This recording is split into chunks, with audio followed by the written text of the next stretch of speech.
Mirëmbrëma zonja dhe zotri, është edicioni i fundit për ditën e sotme i lajmeve këtu në Klan Maqedoni. Një makinë e tipit BMW me targa nga Kosova ka rënë pas ditën e sotme në lupmin Lepenc, përkatësisht afër tunelit në rrugën Shkup-Blac. Detajet nga kjo ngjarje e rëndë do të na i sjell drejt për drejt pra nga vendi i ngjarjes gazetari Furkan Saliu. Furkan, cilat janë informacionet e fundit nga kjo ngjarje e rëndë që është shënuar pas dite? Po se ka ashtu si shte një automobil, një veturë tipit BMW me me 4 persona brenda, të gjithë të një familje, ka ra këtu, ka humb kontrollin pasi ka hyrë në tej kalim, ka humb kontrollin dhe ka ra në lumin Lepenc. Fatmirësisht njëri prej pasagjerëve, një djalosh 20 vjeçar, ka arritur që të shpëtoj, është dërguar në spitalin të shtatorit dhe i kontaktuam spitalin, na thanë që është në gjendje të mirë dhe pret që familjarët vinë ta marrin. Ne familjarët kanë ardhur këto ku ka ndodhur ngjarja, duke pritur një lajm për familjarët e tyre. Ne i kishim detajet që në fillim rreth orës 15:30 kur ndodhi edhe ngjarja, por pritëm konfirmim edhe zyrtar që t'i publikojmë emrat. Bëhet fjalë për familjen Pacollit, të gjithë pra një familje. Deri më tani është kërkuar aktivisht nga institucionet janë kërkuar edhe zhytësit që janë edhe në ekipet e zjarrfikësve, por edhe në njësinë speciale, urdhëruar që ata mos të hyjnë në ujë dhe të presin nesër në mëngjes, që të vazhdohet kërkimi. Megjithatë, rreth lumit po vazhdon kërkimi, por është vlerësuar se është rrezik që zhytësit të hyjnë brenda, për shkak se edhe niveli i ujit është shumë i lartë. Para pak çasteve nga ky vend u largua edhe ambasadori i Ligës Kosovës, por edhe ministri i punëve të brendshme i Kosovës Xhelal Sveqa dhe zëvendës ministri i punëve të brendshme Nazim Bushi. Kontaktuan, koordinoheshin për ekipet e shpëtimit se kur do të vinë edhe ato ekipet kosovare për të ndihmuar, mirë po do të aktivizohen edhe kamerat termale, do të vazhdohet pra sonte kërkimi me kamerat termale e më pas do të edhe rrjedha e lumit deri në përfundim. Biseduam edhe me njërin prej zhytësve i cili ka shumë përvojë. Mund të parashikohet se ku mund të ketë përfunduar ajo veturë, megjithatë kërkimi do të vazhdojë. Furkan, pak le të koncentrohemi tek rruga aty pra ku ka ndodhur kjo fatkeqësi. Pra, pak për shikuesit, për shkak se shumica nga ne e kemi të njohur atë lokacion. Pra, është në një lokacion apo është ndonjë kthesë aty e rrezikshme që ka çuar deri në këtë fatkeqësi, themi? Po, është duke u punuar në rrugën Shkup-Blac. Kjo pjesë ku ka ndodhur aksidenti është shtruar me asfalt të ri dhe mund të jetë në të kaluar shpejtësia për mbi të lejuarën, ka mundur të jetë shkaktar, për shkak se tash asfalt i ri me të vërtet vozitet shpejt këto, por edhe si pikë është problematike për shkak se ka pas edhe disa aksidente tjera më herët, ka ditë të jetë problematike, por në atë kohë ja lenim fajin rrugës së keqe. Tash edhe pse asfalti është i ri, nuk është i mbrojtur, nuk ka sinjalistik, për shkak se në fakt po punohet, por sinjalistik nuk ka, e cila tregon se sa duhet të vozitet në këtë zonë, por nuk jemi të sigurt, duhet të konfirmohet, nga ajo që e pam ne nuk ka as bankina mbrojtëse në anën, pikërisht në vendin ku ka dalë nga rruga vetura. Po thajmë, këto janë ajo që e kemi pa, për shkak se duhet të bilet me verzion zyrtar, por është ka ky sistem, ka defektet e veta. Për shembull, kamioni zjarrfikësve që erdhën për të ndihmuar qytetarët u ndalën për ta shtyrë për shkak se nuk ndestje. Dhe këto janë gjëra në kështu raste, për shembull, janë shumë të rëndësishme edhe minutat, e mos të flasim për orë. Nuk mund të mohohet angazhimi i ekipave të shpëtimit, zjarrfikësve dhe njësive speciale, mirë po pa pajisjet e duhura.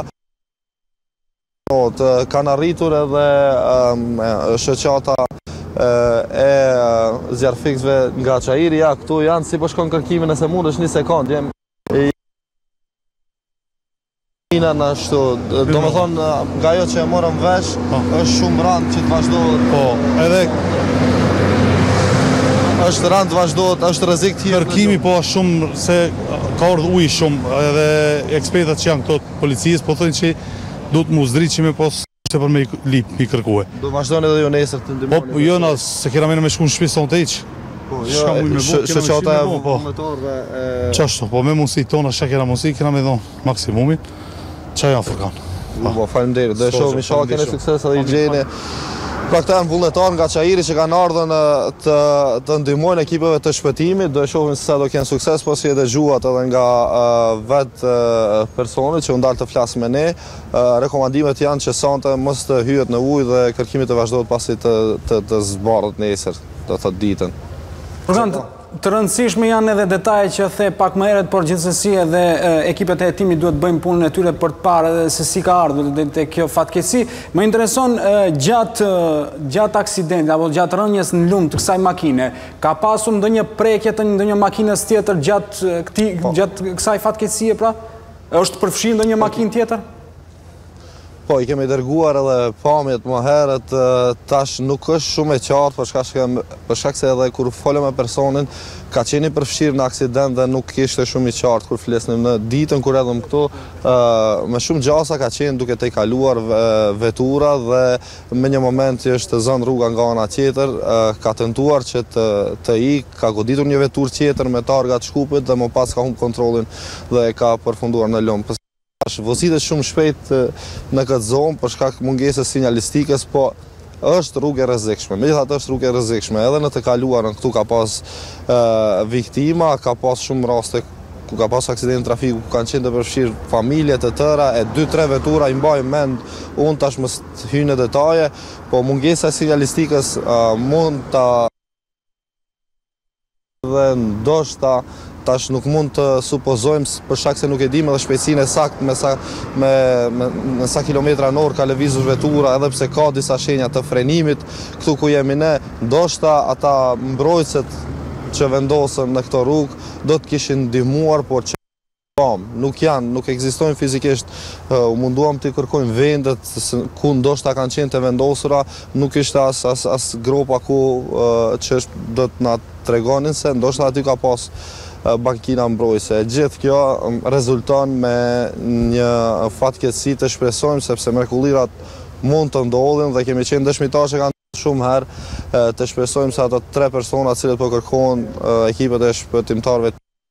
Po nga ajo që po e flasim me ekspertë të ndryshëm që kanë përvojë, është shumë rënd, është tereni rënd, edhe rrethon edhe më e rënd është se ka pas shumë rreshje të mëdha shiu dhe është niveli i lartë i ujit dhe i shpejt, kështu që deri nesër do e shohim se çfarë do ndodh. E rëndësishme është që ekipet e shpëtimit po vjojnë kërkimet, ndoshta edhe pse sonte të kemi një lajm të mirë nga këto kërkime. Furkan, tha që më herët që keni kontaktuar dëshmitarët okular të ngjarjes, pra bëhet fjalë për familjen Pacolli nëse nuk gabohemi dhe na thoni më tepër detaje, kanë qenë duke udhëtuar nga Prishtina apo nga Shkupi në Prishtinë? Po nga ajo që na u tha neve, folëm edhe me ambasador edhe për këtë shkak edhe po tash po e kumtojmë kështu publikisht edhe nëpërmjet videos, nga ajo që kemi gjithmonë them këto janë informacione prej burimeve dhe bisedës që kemi pasur me njerëz, kanë qenë duke u kthyer pas prej aeroporti, kanë marrë familjarët e tyre në aeroportin e Shkupit dhe kanë qenë duke u kthyer për në Kosovë. Është mrekulli në vete se si ka shpëtuar 20 vjeçarit dhe si ka arritur të largohet nga vetura. Në bazë të informatave që i kam, ai veç më ka folur me prokurorin dhe me policin, ka thënë që ai ka dalë nga vetura jo këtu ku ka faktikisht ka rënë, po diku 30-40 metra më poshtë ka arritur të del dhe ju ka thënë pra policisë dhe prokurorisë lumi e ka marrë veturën. Që mund të jetë një detaj që mund t'ju ndihmoj shpëtimtarëve për mrekullinë e vetes, se si 20 vjeçari ka arritur që të largohet nga vetura, pasi vetura ka përfunduar në lumë dhe 50 metra më poshtë. Furkan, ju gjatë ditës keni qenë në pjesën lindore të Maqedonisë, atje ku ka pasur vërshime, por nga vërshimet kemi parë edhe pamje që se në çfarë gjendjesh kanë ardhur autostradat, por edhe rrugët tjera që janë ndërtuar nga ana e institucioneve. Pra, përmendet edhe më herët një nga lëshimet e institucioneve mund tjetë edhe kjo, mos sinjalizimi i rrugës, mos punimi cilësor, pra në këto sjell ndoshta edhe fatkeqësi. Rruga Shkup-Llaç e dim që ka nisur tashmë me vite po punohet e po ndërtohet.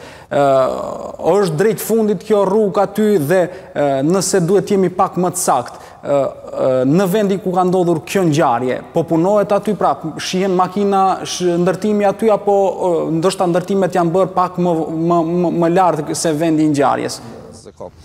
Këtu ka asfaltri, ka disa shenja të vogla se ka punime në rrugë, po ndoshta nuk është profesionale ta them këtë, por më duhet ta them se kjo rrugë ka marrë shumë viktima.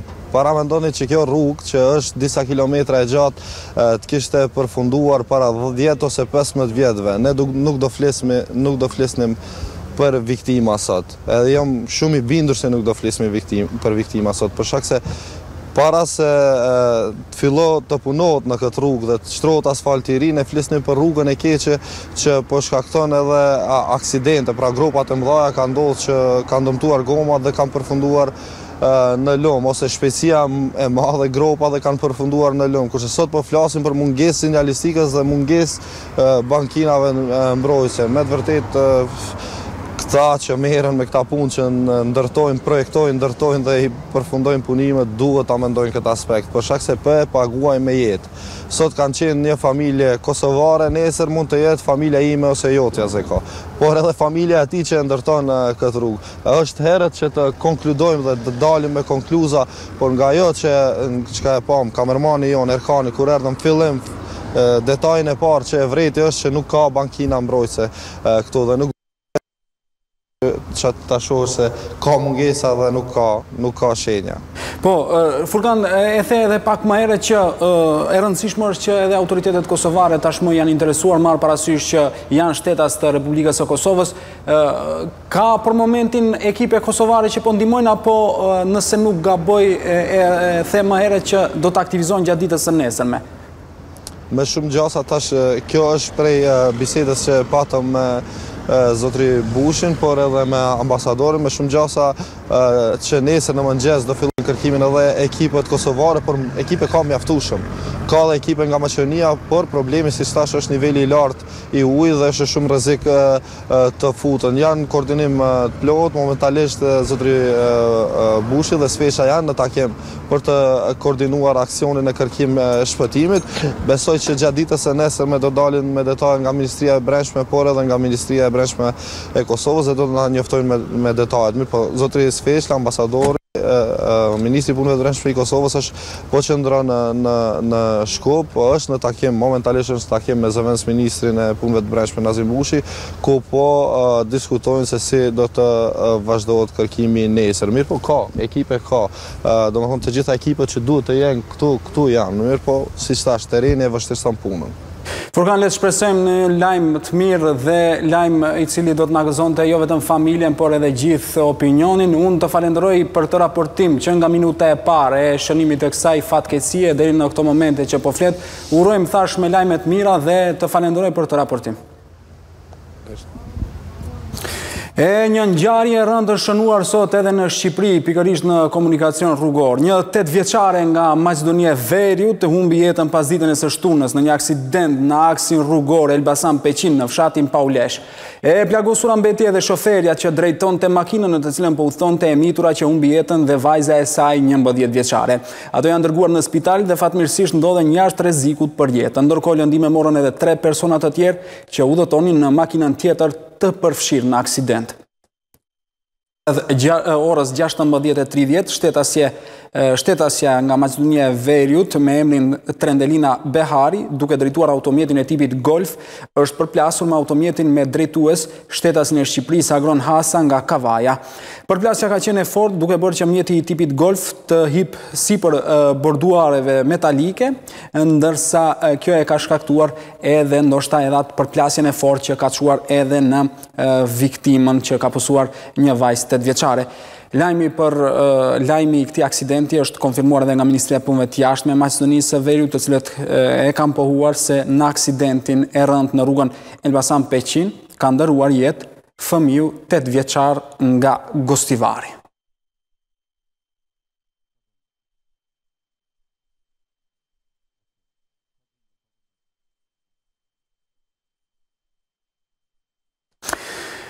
Eci me zhvillimet të tjera, përmbytjet kanë përfshirë pjesën verilindore të Maqedonisë së Veriut. Autoritetet po bëjnë bilancin e dëmeve, ndërsa dëme më të mëdha sigurisht janë shkaktuar në infrastrukturën rrugore, ku janë dëmtuar shumë rrugë regionale, por edhe autostrada.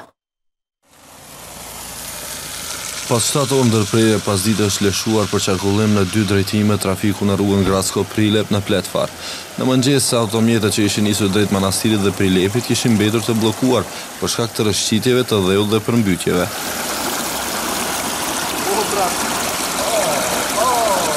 Situatë më kritike ka qenë në Drenov, ku janë shkaktuar dëme nga derdhja e lumit afër fshatit Rajec.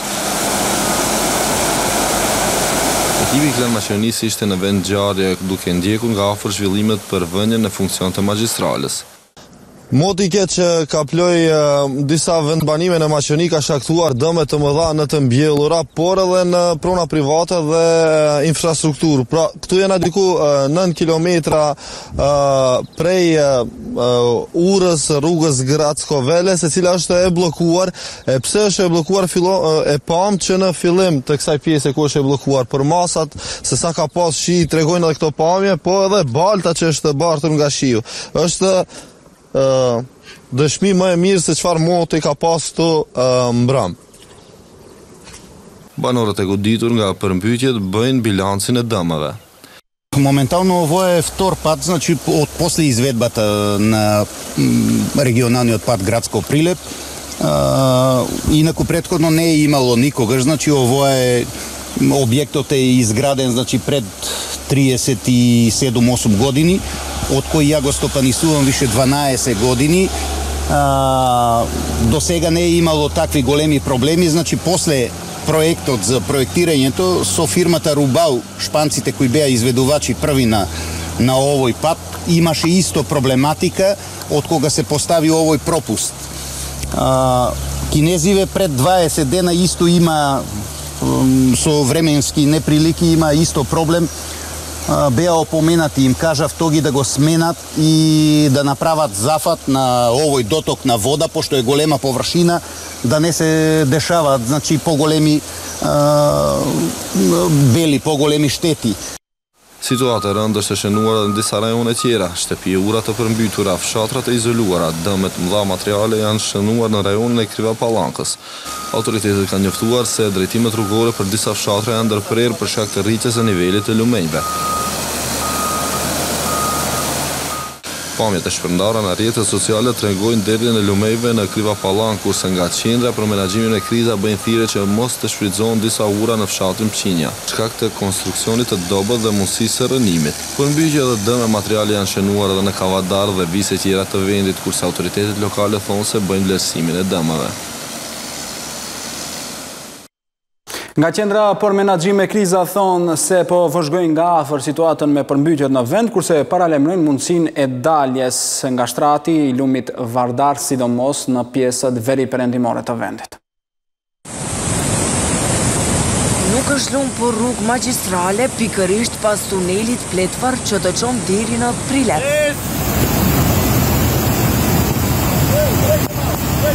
Ekipet e qendrës për menaxhim me kriza e policë prej mëngjesit janë në terren, thot drejtori i qendrës për menaxhim me kriza Stojan Çangellov. Ai shto se situata po ndryshon minut pas minute, diku për më mirë e diku për më keq. Работите се менуват од минута во минута и на подобро, но и на полош. Gjërat po ndryshojnë prej minute në minutë, për mirë dhe për keq. Për shkak rreshjeve të mëdha të shiut erdhi deri te derdhja e lumit Rajat Shkareka nga shtrati, pas tunelit në Pletvar, në rrugën magjistrale për në Prilep. Në mëngjesin e sotshëm ka rrëshqitje dheu edhe në Krivapallank, dhe kjo rrugë është e mbyllur. Maqineria është në teren dhe besoj që së shpejti rruga do të jetë e kalueshme. A e thosë se po rritet niveli i ujit në lumin Vardar, e më në rrezik është rajoni i Pollogut. Kemi informacion për rritjen e nivelit të ujit të lumit Vardar, i cili mund të rrezikojë disa vendbanime, gjithsesi shtëpi në rajonin e Pollogut. Por gjithsesi për momentin gjithçka është nën kontroll. Kërkojmë nga qytetarët të jenë të kujdesshëm në këto raste kur rritet niveli i ujit të lumejve.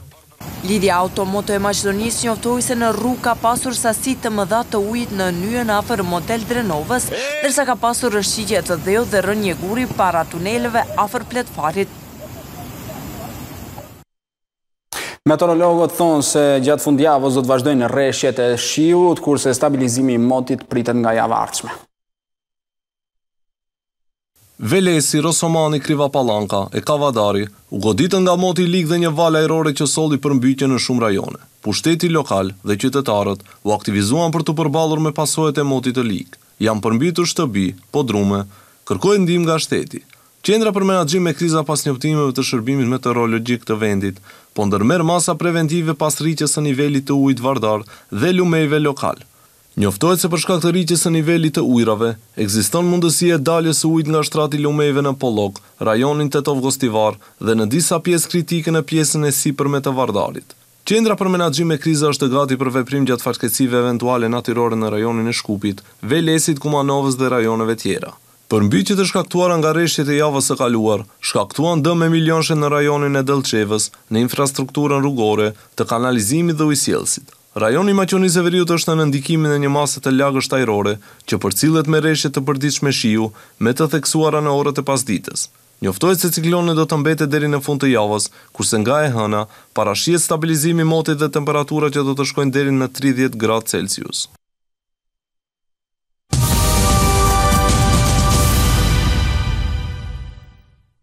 Kryeministri i Kosovës Albin Kurti tha se ende nuk ka vendosur se a do të shkojë në fakt në Bruksel në një takim të thirrur nga përfaqësuesi i lartë i Bashkimit Evropian për politikë të jashtme dhe siguri Josep Borrell. Nga Serbia nuk kemi asnjë përgjigje për letrën të cilën e ka dërguar zotëria Mbin Hoti për hapjen e arkiveve atje në mënyrë që të merret vesh e vërteta dhe të mundësohet drejtësia. Në anën tjetër, unë pata kërkuar që takimi të jetë në javën që po shkon në Bruksel me urgjencë dhe kam propozuar planin 5 pikësh, mirë po tash kemi një kërkesë që takimi të jetë në javën e ardhshme. Njëherë u tha data 22, pastaj u tha data 23, pastaj data sërish 22. Unë do ta diskutoj me ekipin tim dhe me siguri që do japim një përgjigje në fillim të javës së ardhshme. Kurse në këtë dialog unë jam i angazhuar, por ajo çfarë po mungon është sekuencimi për zbatimin e plot pa vonesa dhe pa kushte i marrëveshjes bazike dhe i aneksit të implementimit, një sekuencim i cili do të ishte i balancuar dhe fer, e që praktikisht është krejt i ndryshëm prej atij çfarë ne na u pat ofruar me datën 26 prill. E këtu është fundi i lajmeve, unë ju falenderoj për vëmendjen dhe ju dëshiroj natë të mirë.